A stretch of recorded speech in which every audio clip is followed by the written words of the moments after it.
Hi everyone. Today, I caught my husband cheating.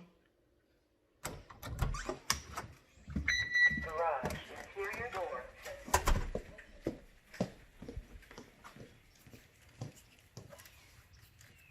On his 1998 Toyota Supra. Today, he's scheduled to change the timing belt on his 2000 Toyota Land Cruiser. In the context of reliability-centered maintenance, in order to assign a maintenance task, two criteria have to be satisfied. It has to be technically the right thing to do, and it has to be worth doing.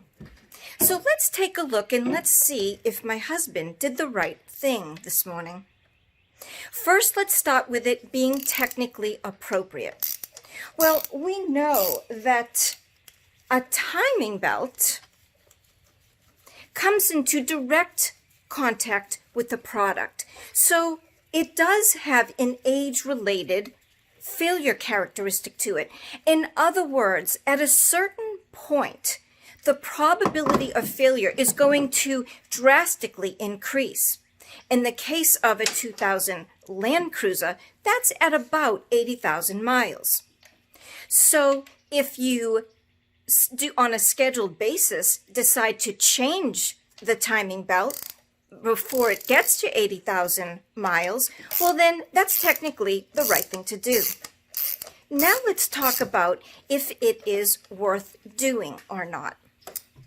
So if he didn't change the timing belt and he let it go past 80,000 miles and it failed while he was driving, well, best case, he's going to be stranded on the side of the road and he's going to do $1,000 worth of damage to his engine. And worst case, he could get into a really bad accident. So it's most definitely worth it to change the timing belt. So we have established that changing the timing belt on a scheduled basis is the right thing to do. Congratulations, Dennis. You passed the RCM test. So in our world, asset managers take care of equipment with varying complexity. This is a very simple example.